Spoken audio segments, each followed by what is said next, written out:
একটা কি শোল না টাকি? শোল আছে, টাই আছে, টাই আছে, তিনটে আছে। একটা কত?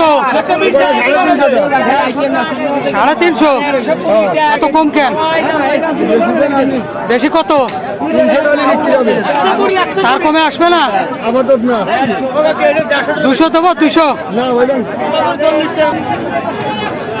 এই ইলিশ কোন জায়গার? এই নদীর?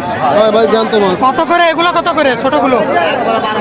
হ্যাঁ, 1200 টাকা। আর বড়টা?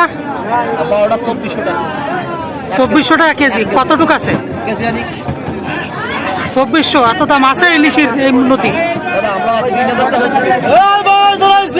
আমরা একটু জায়গা নিই। এই কই আর শৈল কটা কত? এই যে কটা মাছের হ্যাঁ, বন্দর চলে গেছে 600।